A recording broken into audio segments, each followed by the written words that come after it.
Chapter 41. Desolation of the earth. Her sins have reached unto heaven, and God hath remembered her iniquities. In the cup which she hath filled, fill to her double.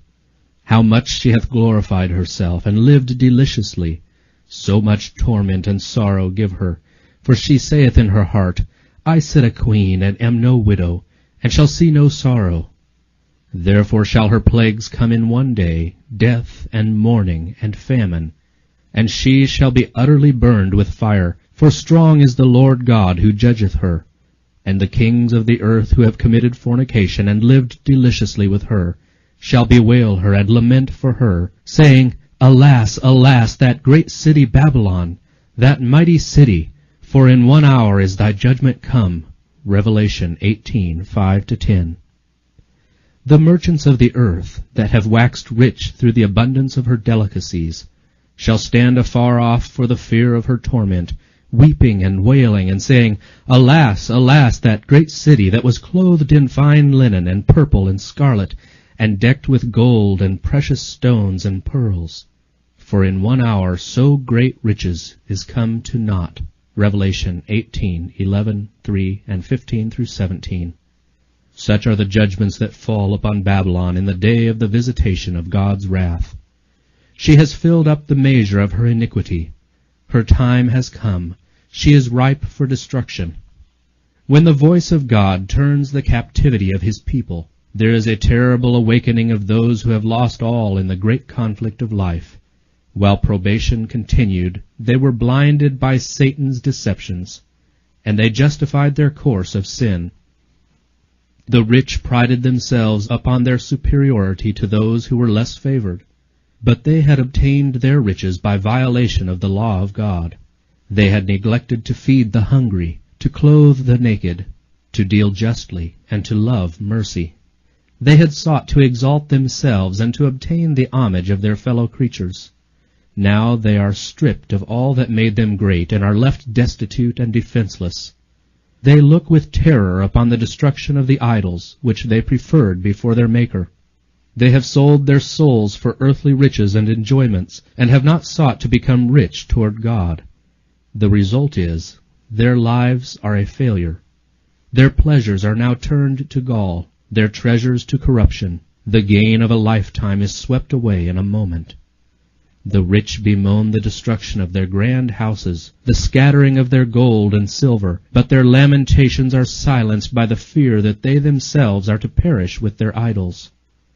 The wicked are filled with regret, not because of their sinful neglect of God and their fellow men, but because God has conquered.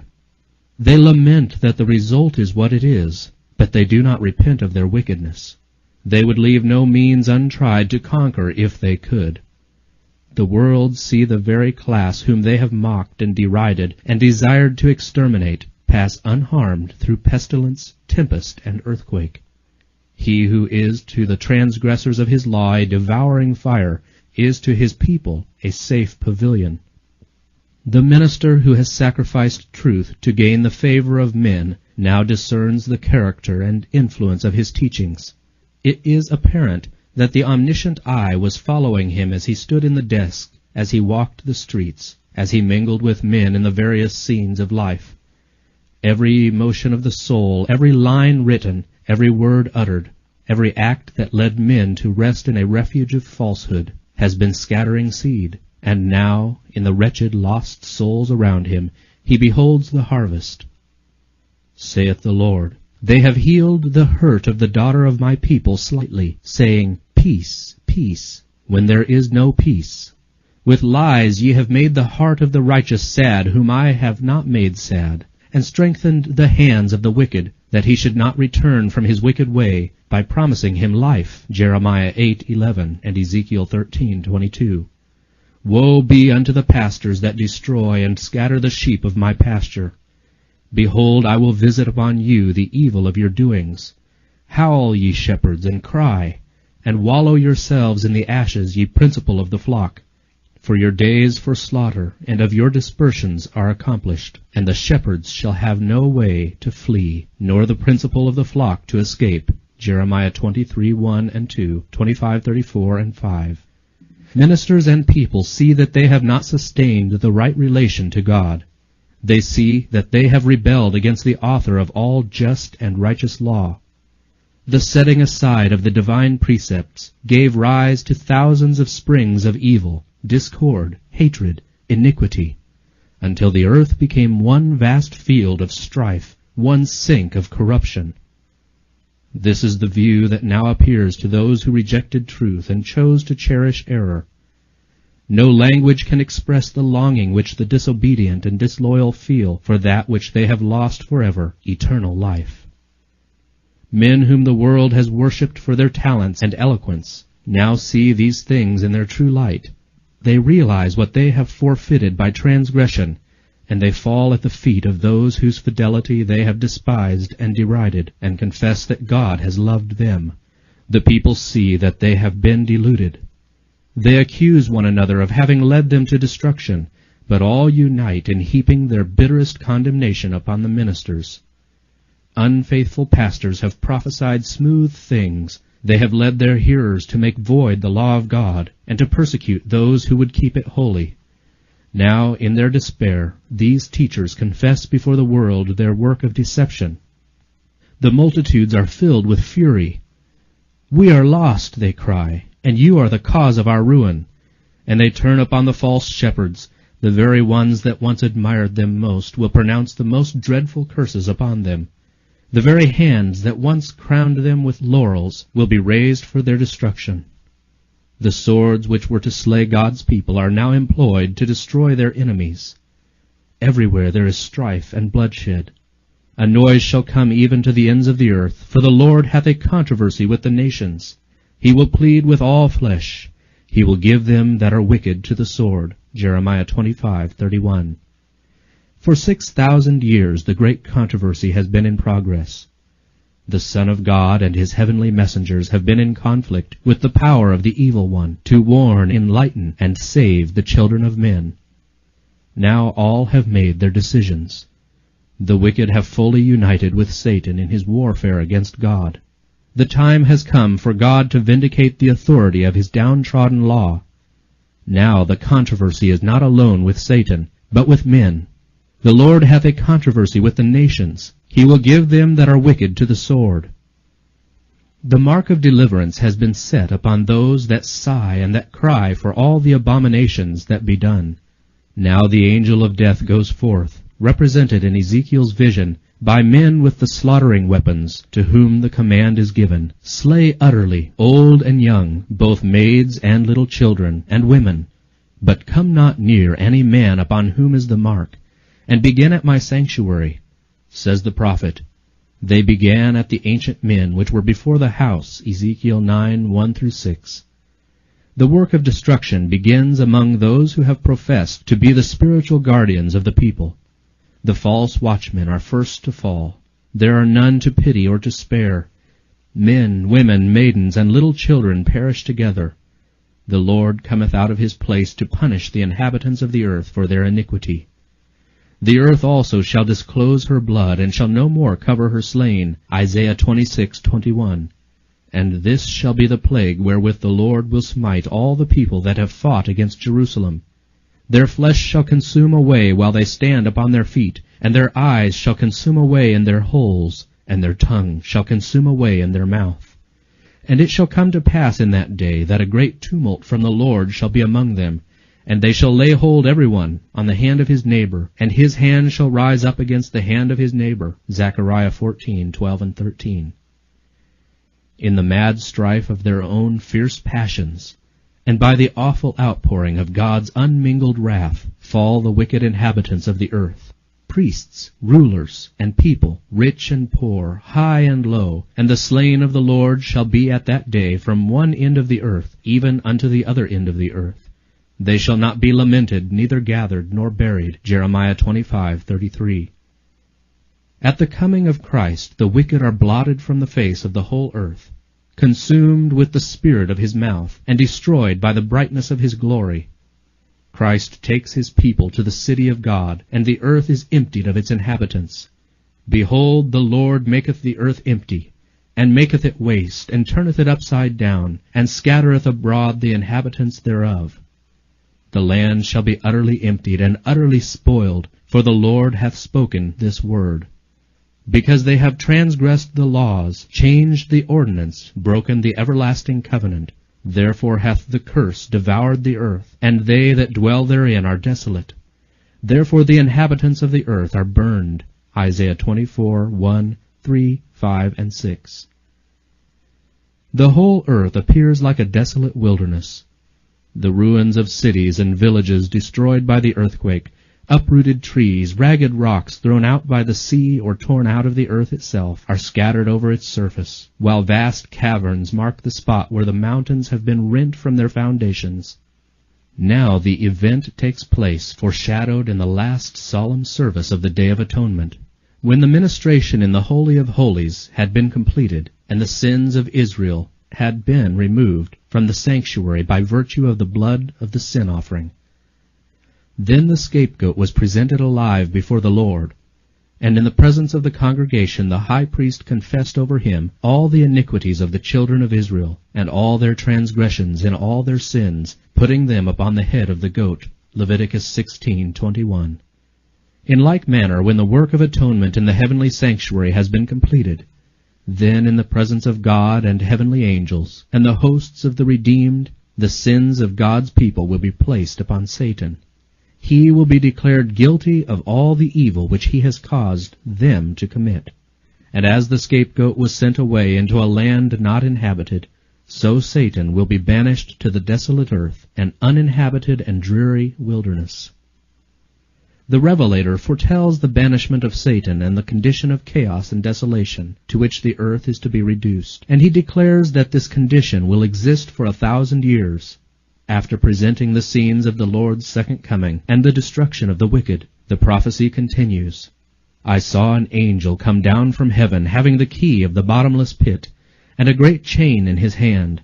And he laid hold on the dragon, that old serpent, which is the devil and Satan, and bound him 1,000 years, and cast him into the bottomless pit, and shut him up, and set a seal upon him, that he should deceive the nations no more, till the 1,000 years should be fulfilled. And after that he must be loosed for a little season. Revelation 20:1-3.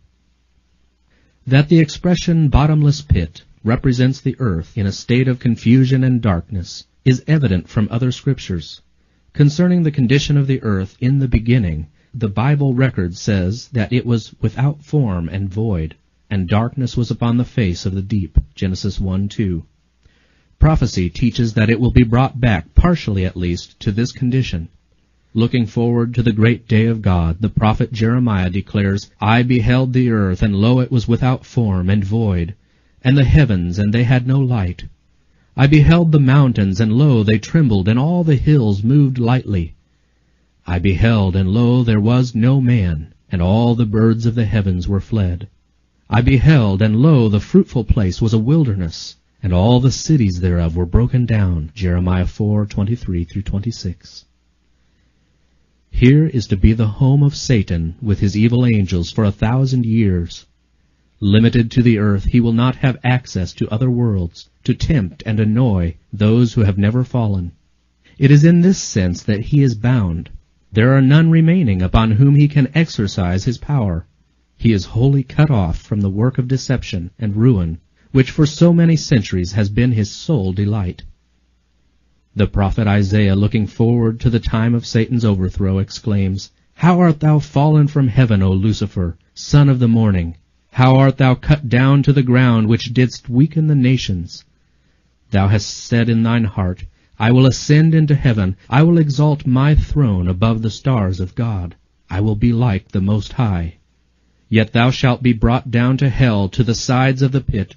They that see thee shall narrowly look upon thee, and consider thee, saying, Is this the man that made the earth to tremble, that did shake kingdoms, that made the world as a wilderness, and destroyed the cities thereof, that opened not the house of his prisoners? Isaiah 14:12-17.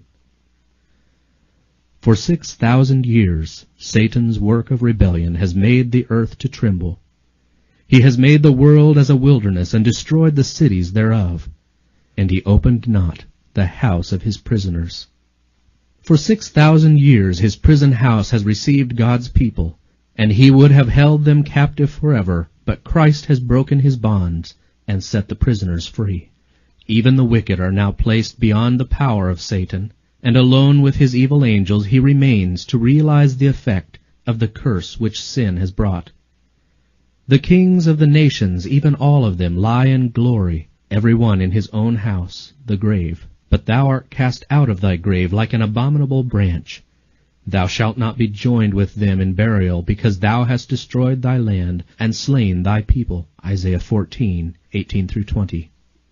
For 1,000 years Satan will wander to and fro in the desolate earth, to behold the results of his rebellion against the law of God. During this time his sufferings are intense.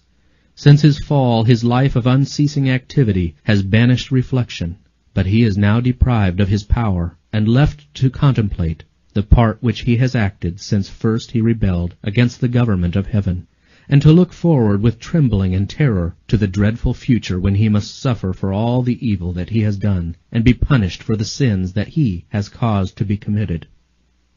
To God's people the captivity of Satan will bring gladness and rejoicing. Says the prophet, "It shall come to pass in the day that Jehovah shall give thee rest from thy sorrow, and from thy trouble, and from the hard service wherein thou wast made to serve, that thou shalt take up this parable against the king of Babylon," here representing Satan, "and say, How hath the oppressor ceased? Jehovah hath broken the staff of the wicked, the scepter of the rulers, that smote the peoples in wrath with a continual stroke, that ruled the nations in anger with a persecution that none restrained." Verses 3-6, Revised Version. During the 1,000 years between the first and the second resurrection, the judgment of the wicked takes place. The Apostle Paul points to this judgment as an event that follows the second advent.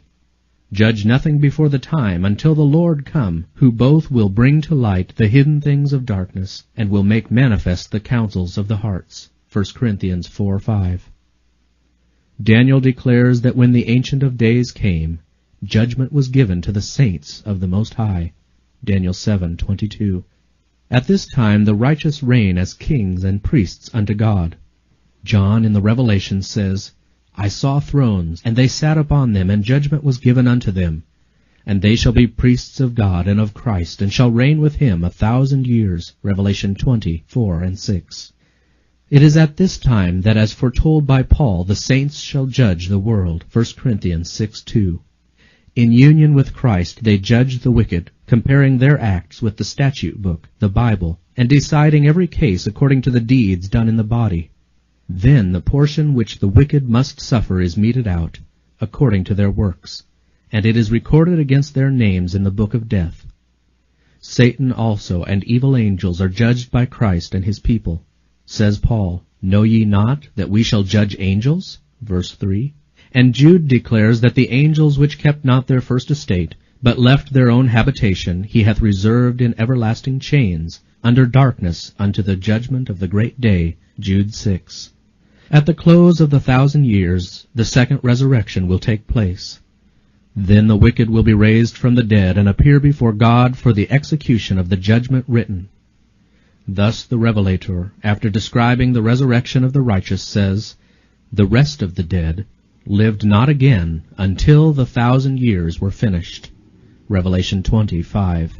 And Isaiah declares concerning the wicked, "They shall be gathered together as prisoners are gathered in the pit, and shall be shut up in the prison."